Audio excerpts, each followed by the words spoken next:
अब तक आपने देखा कैसे राम ने समुद्र पर सेतु बनाया, कैसे मेघनाद और कुंभकर्ण जैसे महायोद्धा गिरे और अंत में कैसे राम ने रावण का अंत कर दिया। लंका का युद्ध समाप्त हो चुका था, लेकिन असल कहानी अभी बाकी थी, क्योंकि वर्षों बाद अब होने वाला था राम और सीता का मिलन। एक ऐसा मिलन जिसमें प्रेम भी था, त्याग भी और दर्द भी। रावण मर चुका था, लंका जल रही थी, वानर सेना विजय मना रही थी, लेकिन राम की आंखों में जीत नहीं थी, क्योंकि वर्षों की सबसे बड़ी प्रतीक्षा अब सामने थी, सीता। और फिर जब राम और सीता आमने सामने आए तो कुछ ऐसा हुआ जिसकी कल्पना किसी ने नहीं की थी। लंका, जो कभी सोने की नगरी कहलाती थी, अब राख और धुएं में बदल चुकी थी। महल टूट चुके थे, राक्षस सेना समाप्त हो चुकी थी, हर ओर घायल सैनिक पड़े थे। लेकिन इस विनाश के बीच राम शांत खड़े थे।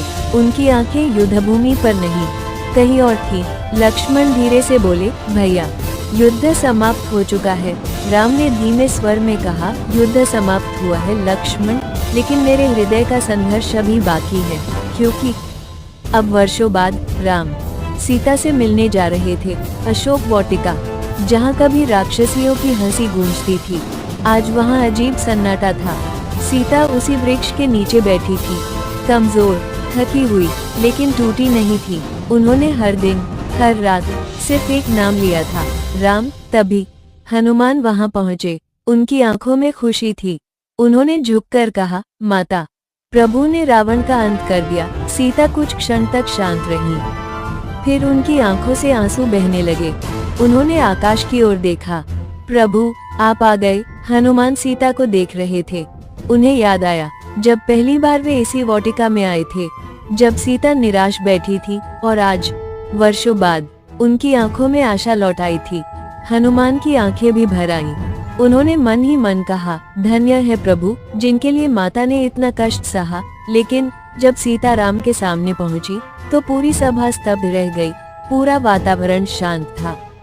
वानर सेना, विभीषण, लक्ष्मण सब मौन खड़े थे। जब सीता को राम के सामने लाया गया तो वर्षों बाद दोनों एक दूसरे को देख रहे थे। सीता की आंखों में आंसू थे, लेकिन राम का चेहरा गंभीर था।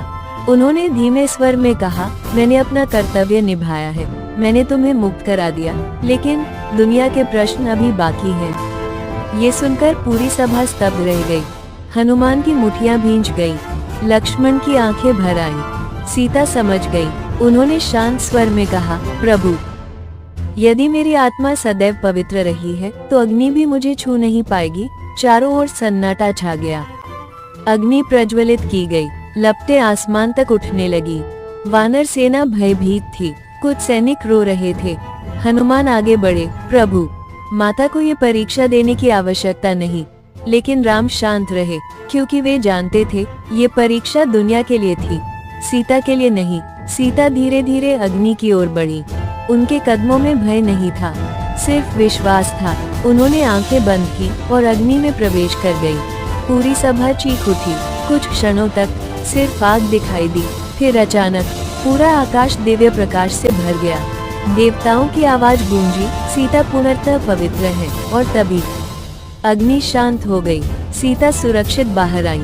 राम की आंखों से आंसू बह निकले। उन्होंने आगे बढ़कर सीता को अपने पास बुलाया।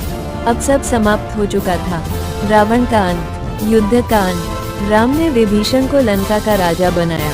पूरी लंका झुककर राम को प्रणाम कर रही थी, लेकिन सबसे ज्यादा भावुक थे हनुमान। उन्हें समझ नहीं आ रहा था अब प्रभु उनसे दूर चले जाएंगे। विभीषण दिव्य पुष्पक विमान लेकर आए, सोने जैसा चमकता विमान, जिसे देखकर पूरी वानर सेना आश्चर्य में पड़ गई। राम उसमें बैठने लगे, लेकिन अचानक उन्होंने पीछे मुड़कर देखा। हनुमान दूर खड़े थे। राम मुस्कुराए, हनुमान, तुम बिना हमारे साथ चले रह पाओगे? हनुमान की आंखों में आंसू आ गए। उन्होंने हाथ जोड़कर कहा, प्रभु, जहाँ राम है वहीं हनुमान है। उधर अयोध्या में भरत वर्षों से राम की प्रतीक्षा कर रहे थे। उन्होंने राज सिंहासन पर राम की खड़ाऊ रखी हुई थी।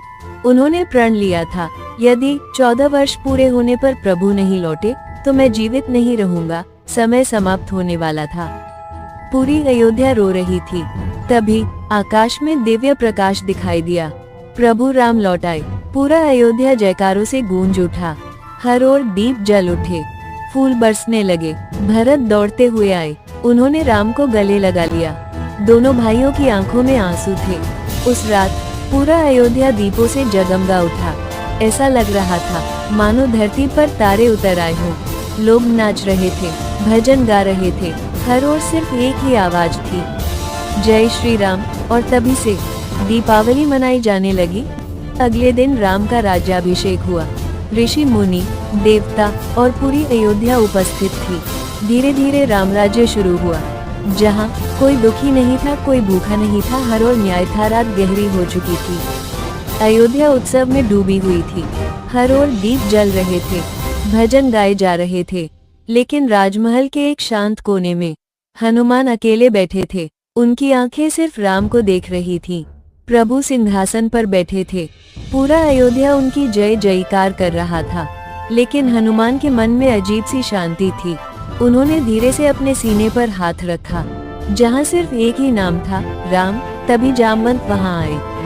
उन्होंने मुस्कुराकर पूछा, हनुमान, आज पूरा संसार खुश है, लेकिन तुम्हारी आंखों में आंसू क्यों हैं? हनुमान मुस्कुराए, ये दुख के आंसू नहीं हैं, ये उस भक्त के आंसू हैं जिसे अपना प्रभु मिल गया। जामवंत शांत होकर उन्हें देखने लगे। उन्हें पता था हनुमान का प्रेम साधारण नहीं था, लेकिन कुछ ही क्षणों बाद हनुमान ने ऐसा किया जिसे देखकर पूरी सभा स्तब्ध रह गई। अगले दिन राजसभा लगी।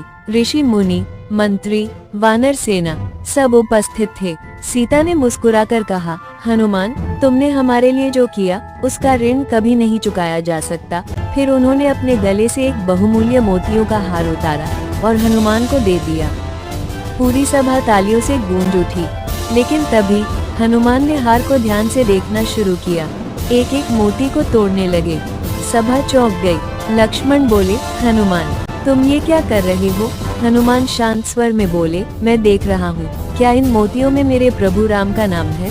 सभा पूरी तरह शांत हो गई। लक्ष्मण थोड़ा क्रोधित हुए, क्या हर चीज में राम का नाम होना आवश्यक है? हनुमान मुस्कुराए।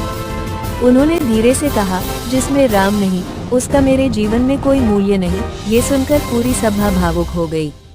लेकिन तभी एक मंत्री ने हंसते हुए कहा, अगर तुम्हारे भीतर सच में राम है तो दिखाओ। कुछ क्षणों के लिए सन्नाटा छा गया। हनुमान मुस्कुराए। उन्होंने धीरे धीरे अपने सीने पर हाथ रखा और फिर अपने नाखूनों से सीना चीर दिया। सभा चीख उठी। लेकिन अगले ही क्षण सबकी आंखें आश्चर्य से फैल गई, क्योंकि हनुमान के हृदय के भीतर स्वयं राम और सीता विराजमान थे। पूरा वातावरण जय श्री राम से गूंज उठा। कई लोगों की आंखों से आंसू बहने लगे। राम सिंहासन से हनुमान के पास आए। उनकी आंखें भी नम थीं।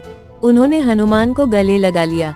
राम बोले, हनुमान, तुम सिर्फ मेरे भक्त नहीं, मेरे प्राण हो। हनुमान की आंखों से आंसू बह निकले।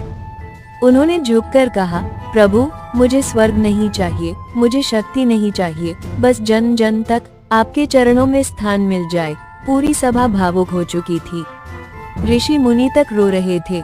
उस रात अयोध्या में दीप तो पहले भी जल रहे थे, लेकिन अब हर हृदय में भी एक दीप जल चुका था, भक्ति का दीप, राम नाम का दीप। लेकिन क्या राम और सीता का जीवन अब हमेशा सुखी रहा, या भाग्य ने अभी एक और दर्दनाक परीक्षा बाकी रखी थी?